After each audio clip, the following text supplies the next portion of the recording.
తెలంగాణ ప్రభుత్వం ప్రతిష్టాత్మకంగా చేపట్టిన భూభారతి పోర్టల్ అయితే నిన్న అంబేద్కర్ జయంతి సందర్భంగా శిల్పకళా రామంలో అయితే సీఎం రేవంత్ రెడ్డి అయితే దీన్ని ప్రారంభించి ఈ కార్యక్రమంలో డిప్యూటీ సీఎం ఇతర మంత్రులు కూడా పాల్గొన్నట్లు తెలుస్తుంది. దీనిని అయితే ప్రయోగాత్మకంగా 4 మండలాల్లో అయితే ఈ పోర్టల్ అమలు చేయనున్నాం. మద్దూరు, నారాయణపేట జిల్లా, అలాగే లింగంపేట, కామారెడ్డి, వెంకటాపురం, ములుగు, నీలకొండపల్లి, ఖమ్మం మండలాల్లో అయితే పైలట్ ప్రాజెక్ట్ కింద ఎంపిక చేశారు. జూన్ 2 నాటికి రాష్ట్ర వ్యాప్తంగా పూర్తి స్థాయిలో అమలు చేసేందుకైతే రాష్ట్ర ప్రభుత్వం కసరత్తులు చేస్తుందని చెప్పుకోవచ్చు. అయితే ప్రజల నుంచి అవసరమైన సూచనలు స్వీకరించి తగు మార్పులు చేయాలని ముఖ్యమంత్రి రేవంత్ రెడ్డి ఇప్పటికే అధికారులకు సూచించినట్లు తెలుస్తుంది. ప్రజల నుంచి వచ్చే ఆదేశాల మేరకు ఎప్పటికప్పుడు పోర్టల్ను అప్డేట్ చేయాలని చెప్తున్న పరిస్థితి కనపడుతుంది. గత ప్రభుత్వంలో ఆ ధరణి అనే ఒక పోర్టల్ని అయితే రైతులకు ప్రయోజనకరంగా ఉండలేదని దాన్ని అనుసరించే కాకుండా కొత్త విధానంలో అయితే ఈ భూభారతిని అయితే ప్రవేశపెట్టేటైతే తెలుస్తుంది. రెవెన్యూ శాఖ మంత్రి పొంగులేటి శ్రీనివాసరావు అన్న దొరలకు భూస్వాములకు అనుకూలంగా ధరణి పోర్టల్ గతంలో ఉండేది, కానీ ఇది పూర్తిగా రైతుల కోసం రూపొందించేది భూభారతి పోర్టల్ అని చెప్తున్న విషయం అయితే మనకు తెలుస్తుంది. ధరణి అరాచకాల ఫలితం అసెంబ్లీ ఎన్నికల్లో కనిపిందని ఇచ్చిన వాగ్దానం మేరకు ప్రజలకు ఉపయోగపడలేదు పోర్టల్ ద్వారా. అందుకని ఈసారి భూభారతిని అయితే కాంగ్రెస్ ప్రభుత్వం అయితే ప్రవేశపెట్టినట్టు అయితే తెలుస్తుంది. ఏప్రిల్ 14 చరిత్రాత్మకమైన రోజున ముఖ్యమంత్రి అయితే చెప్తున్న పరిస్థితి కనబడుతుంది.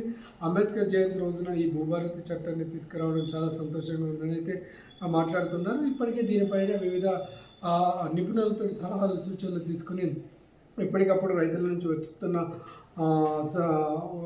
నుంచి వస్తున్న సూచనలు తీసుకొని అయితే ఇప్పుడు భూభారతి పోర్టల్ యాప్ను అయితే అప్డేట్ చేస్తున్న పరిస్థితి కనబడుతుంది. దీనికి సంబంధించి కొన్ని ఇండెక్స్ ఇవ్వడం కూడా జరిగింది. ఆ ఇండెక్స్ ద్వారానే ఇవన్నీ అయితే మార్పులు చేరుకుంది. దీనికి సపరేట్ ఒక టీమ్ వింగ్ మాత్రం కూడా పనిచేస్తుందని చెప్తున్నారు. ఎప్పటికప్పుడు రెవెన్యూ శాఖ వాళ్ళు అయితే దీన్ని అప్డేట్ చేస్తున్న పరిస్థితి కనబడుతుంది. ఎవరికి ఎలాంటి సందేహాలు ఉన్నాయో నివృత్తంగా దీనికి తెలియజేయవచ్చు అని చెప్తున్న పరిస్థితి కనబడుతుంది. గతంలో ధరణి పోర్టల్లో ప్రతిసారి 700 రూపాయల నుంచి 1500 డీడీ కట్టడం, ధరలో వాళ్ళ భూములను సెట్ చేయడం, ఇవన్నీ చాలా ఇబ్బందికరమైన పరిస్థితి ఏర్పడింది. కానీ కొత్తగా భూభారతి ద్వారా అయితే ఇవన్నీ ఎలాంటి ఆపడం దీనికి ఒక్కసారి చాలను 750 రూపాయల చాలను కడితే ఎప్పుడు కూడా దీనివల్ల ఎప్పుడైనా దీన్ని ఓపెన్ చేసుకోవచ్చు అని చెప్తున్నారు. గతంలో అయితే ధరణి పోర్టల్ ద్వారా అయితే ఎప్పుడూ ధరణి పోర్టల్లో తన భూములకు సంబంధించి ఏదైనా తీసుకోవాలన్నా కూడా ఖచ్చితంగా 1500 రూపాయలు డీడీ కడితే ధరణి పోర్టల్ ఓపెన్ అయింది. దీనివల్ల ఒకసారి అయితే ప్రభుత్వానికి లాభాలు అయితే చేకూరినట్టు కనిపిస్తుంది. రైతులకు దీనివల్ల సంవత్సరానికి అయితే దాదాపు ఒక 2-3 సార్లు అయినా కూడా ఒక 4 నుండి 5,000 రూపాయలు అయితే లాస్ వచ్చిన పరిస్థితి కనబడుతుంది. కాబట్టి అలాంటి సమస్యలు లేవనెత్తకుండా కొత్తగా ఈ భూభారతిలో అయితే అన్ని పొందుపరిచినాకనే జూన్ 2వ తారీఖున తెలంగాణ ఫార్మేషన్ డే సందర్భంగా ఆ రోజు అయితే దీన్ని ఓపెన్ చేయనున్నట్లయితే తెలుస్తుంది. దీనికి సంబంధించి ఇప్పటికే విధి విధానాలు అయితే ప్రతి అధికారులకు అయితే సూచించారు. నిన్న కలెక్టర్లతో కూడా దీనిపైన సమీక్ష చేయడం కూడా జరిగింది.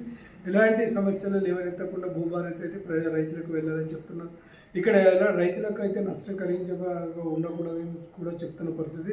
రైతులకు లాభాలు చేకూర్చే విధంగానైతే కాంగ్రెస్ ప్రభుత్వం ఏంటంటే రేవంత్ రెడ్డి మాట్లాడారు. నిన్న టెలికాన్ఫరెన్స్లో అయితే వివిధ మంత్రులు, కలెక్టర్లు, రెవెన్యూ శాఖకు సంబంధించిన అధికారులతో అయితే సీఎం రేవంత్ రెడ్డి మాట్లాడు భూభారతిలో ఎలాంటి సమస్యలు లేవనెత్తకుండా ప్రతిదీ క్షుణ్ణంగా ఆలోచించి ఆచరింపజేయాలని చెప్తున్న పరిస్థితి.